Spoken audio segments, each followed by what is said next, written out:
JewishHistory.org presents Rabbi Beryl Wine's 5,000 Years of Jewish History. One video clip at a time.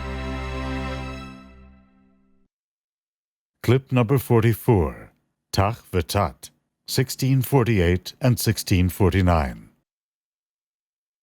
In the year 1648, a Ukrainian soldier of fortune by the name of Bogdan Chmielnitzki mounted a revolt against the absentee Polish landlords who controlled the Ukraine. Now, the Polish landlords, since they were absentee, they weren't there, so who was running their farms for them? Who was running their businesses for them? So they all hired Jews to do so.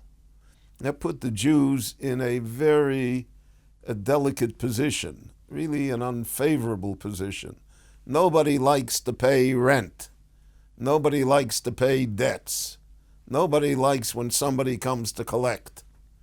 And therefore, amongst the Ukrainians and the Poles, there was a resentment against the Jews.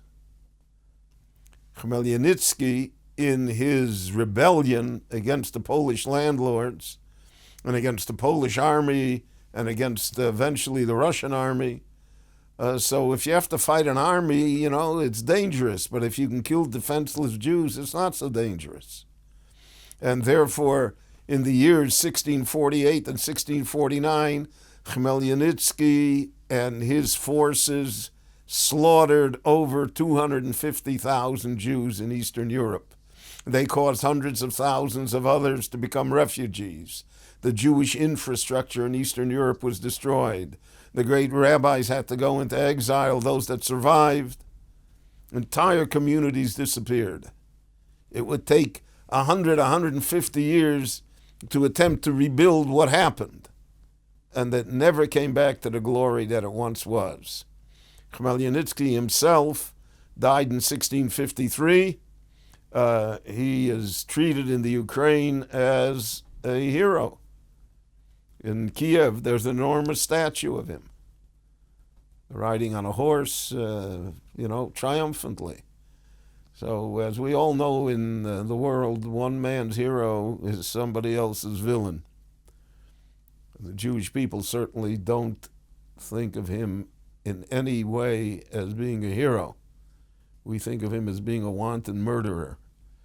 And he fed upon the anti-Semitism which was always present, and upon the religious anti-Semitism that was present, certainly in the 17th century. It was present all over, and it's present today, unfortunately, as well.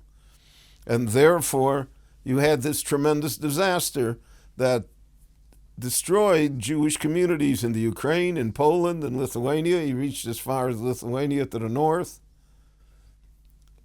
It is seen as a watershed in Jewish life. All of a sudden, they'd been in Poland in Eastern Europe for 400 years, and everything was wonderful, and they had good jobs, and they had autonomy and self-government, and the Polish kings promised to protect them, and all of a sudden, poof, it all went up in flames.